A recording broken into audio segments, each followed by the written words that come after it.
Hi there, everyone. I'm meteorologist Ashley Baylor with a check of your latest forecast. We are continuing to track Hurricane Matthew, a pretty sizable major hurricane. It is a Category 4 hurricane with winds sustained at 145 miles per hour. And again, I really just want to mention the sheer size of this. It really goes, the leading edge goes from Jamaica and Hispaniola all the way down to the northern tip of South America. And you can see that well-defined eye there. Now, as I just said, major Category 4 hurricane with winds sustained at 145 miles per hour. It's not moving very fast. It's only moving off to the northwest at about 5 miles per hour. So that is going to be problematic for these islands down there, is in the sense that it does have a lot of time to drop a lot of water. I mean, we're going to be talking several upon several inches of rain down across Jamaica, Haiti, and Cuba. You can see that it won't move very far by the time we get to Monday afternoon, and it will still likely be a Category 4 hurricane. Now, by the time we get to Tuesday afternoon, still a major hurricane, but now a Category 3 hurricane with winds sustained at 125 miles per hour. So as it starts to move over the land, that does create a little bit of friction and generally causes hurricanes to lose a little bit of energy.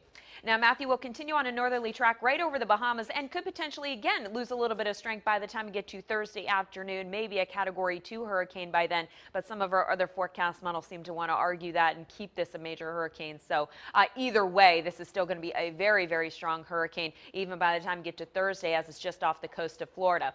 Now, let's take a look at our spaghetti models here, and you can see our spaghetti models also remaining very consistent with taking the center of the storm somewhere between Haiti and Cuba and then across the Bahamas. From there, it looks like Matthew is going to continue on a northerly track, but then gradually start to kind of curve out to sea just off the coast of the Carolinas. And obviously, that would be beneficial for us. But either way, it looks like unless this does a major curve out to sea, that we will likely see some light rain from Matthew. Windy conditions, just depending on how close we are to the center, really depends on just how windy it is going to be. But expect windy conditions going into Friday and Saturday, and possibly even all the way up to Sunday as well. Saturday looks like we're going to get the worst of it. Again, light rain. Again, also depending on if the center is close enough. So light rain, we're talking about windy conditions. We will definitely be dealing with some rough surf out there and some strong rip currents, and we will also be contending with some tidal flooding. We're actually going to take a look at that in just a second. But first, I wanted to show you what our main forecast models are showing here. The GFS is in pink, that's the American model, and we have the European model in white. And as you can see, both of them are very consistent when it comes to the timing and the position of Matthew all the way through Thursday on to Friday. But by the time we get to Saturday, yeah, you can see the position very, very different here. The GFS moving a little bit faster and starting to curve out to sea by then, but the European still just off the coast of the Carolinas by the time we get to Saturday evening. So it'll be interesting to see if these can come more in line when it comes to the timing and the position over the next couple of days here.